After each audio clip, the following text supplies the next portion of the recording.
Hi and welcome back to Picket Fans YouTube channel. My name is Emily, and in today's video I will be sharing two projects using watercolors and the new beautiful Million Little Things and the coordinating dies for that one. And you can see the beautiful stamp set here on screen, and I just love this large image and how it covers so much of a card front.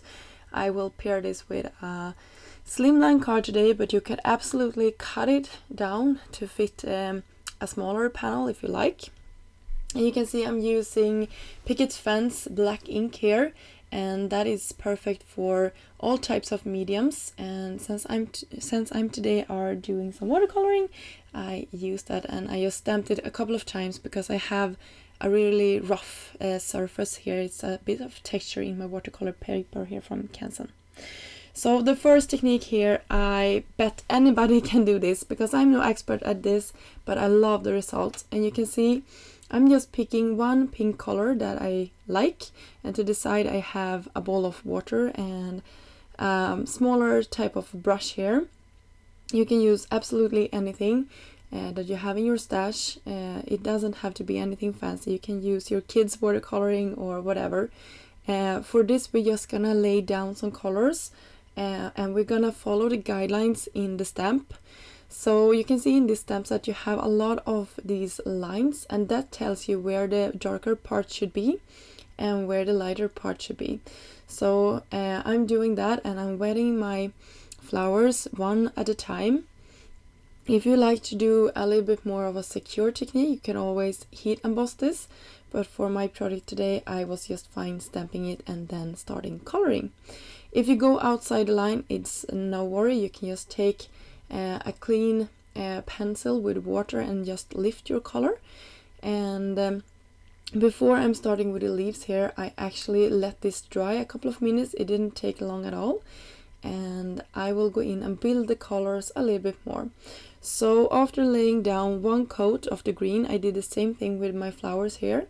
I will go into the wet petals of my leaves and the flower petals here as well, and then I will put down thicker and more colors to some of the parts. So you can see I'm doing that now, and I'm just going over all of my leaves.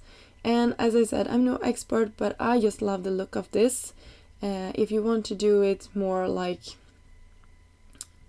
intense, or if you like to color in another way, do that, do what you like.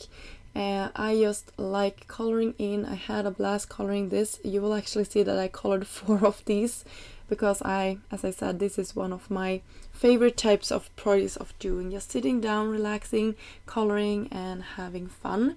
I put some yellow down in the center as well, and then I let it dry.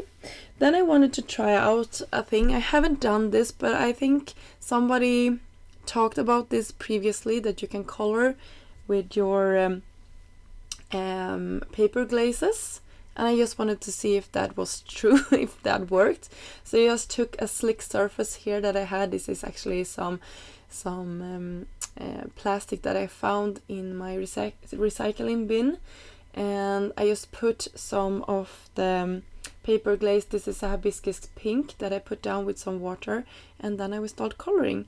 And let me tell you, this actually worked, and it worked better than I thought, and it also made my flowers sort of have a shimmer to them. So it was built in a shine to the paste, and that also came through in the watercoloring. So this was really nice. So if you don't have a ton of watercolor, you can actually do this.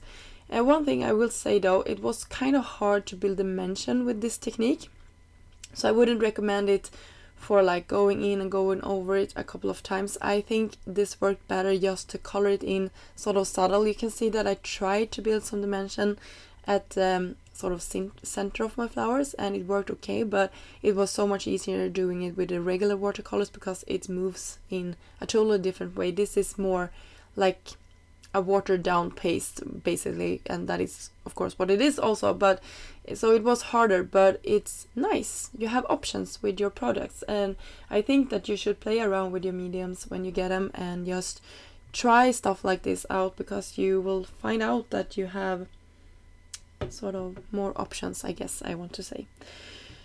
So for the centers, I just kept them a little bit lighter with a yellow color, and this is the Daffodil pink.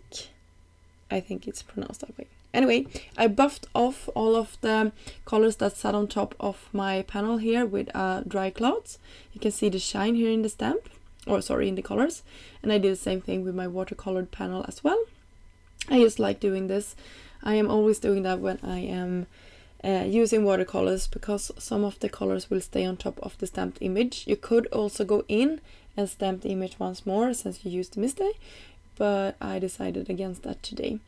So for my sentiment, I will heat emboss in white on top of black cardstock one of the sentiments from the same stamp set that we used from the Million Little Things one, and it says, you will see here, be någonting with sparkle,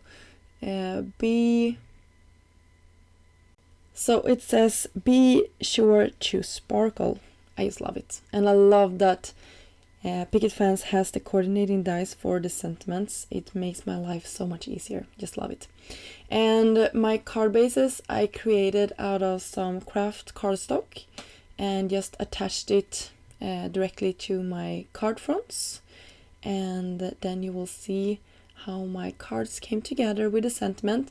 And I didn't want to embellish these anymore.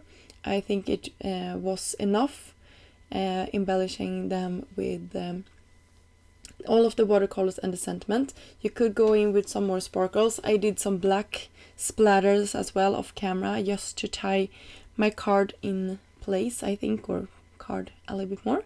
And here you can see all of my 4 projects that I created. You can see that they are slightly different. Here's the one I did with the paper glaze. You can see all the shine in that one. This is the one I did on camera with you with the watercoloring technique for today. And the last one I just created with no line watercoloring. If you like to see another video where I'm showing you this technique, let me know down in the comments and I can see what I can do. Until next time, have a great day. Bye!